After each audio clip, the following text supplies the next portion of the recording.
You don't have to if you don't want. I'm not on, so it's up to you. Whatever you fancy.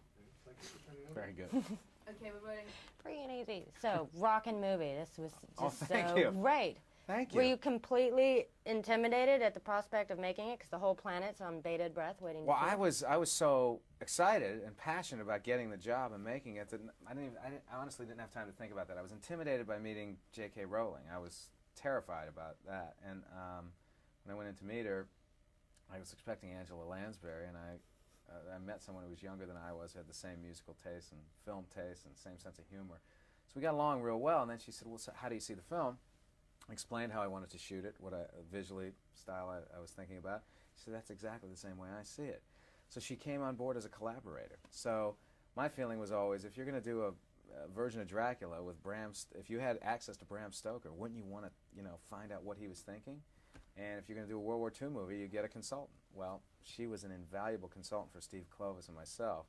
She never insisted on doing things a certain way. She was just a great collaborator. So we were able to get inside her head and find out what she was thinking. And either, sometimes it didn't work from a cinematic point of view, but we were able to get it close to what she was thinking, which I then realized would translate into what the fans were thinking, And so that was the biggest challenge. Oh, bet. Yeah. And getting your perfect Harry. That was a bigger challenge. Not the biggest challenge. Second biggest. Yeah, getting Harry was pretty tough. But we knew early on, because I had seen David Copperfield, and I knew Daniel Radcliffe would be really, really great as Harry. So I wanted to see him, but I was told his parents weren't interested. And then I kept looking at other kids and was consistently frustrated with everyone else I was seeing. And the casting director was frustrated with me because I kept saying no, and she said, I don't know what you want. I said, this is what I want. I picked up a copy of video cassette of David Copperfield. Dan Radcliffe, this is it. She said, you're never going to get him. His parents don't want him to do it. So she resigned, and then David Heyman and Steve Kloves, producer and writer, went to the theaters, saw Daniel, and talked to his parents. And I guess David really convinced them to come in and talk about it, and they were open to the idea, as long as they knew we would protect Dan and take care of him, and we promised we would. Yay for the theater. Yeah, thank God.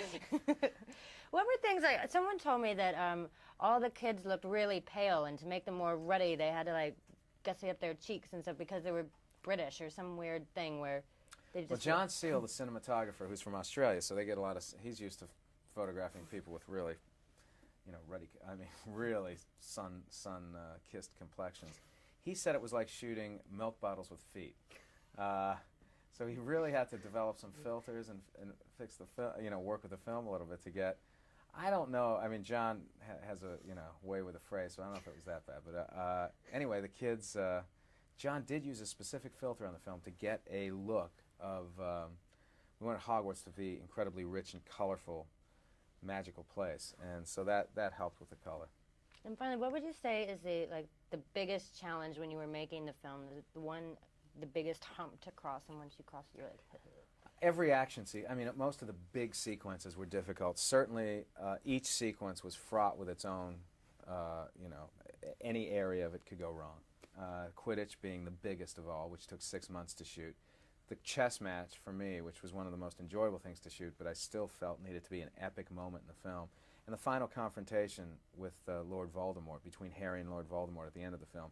It's a very complex visual effect that happens there. I don't want to ruin it for anyone who hasn't read the book, but to get that to work so it felt scary and real was difficult. Well, I'm glad you did it, because it was marvelous. Oh, thank you. Well, it's nice seeing you. Thank you. Excellent. Because my opinion means everything. It does.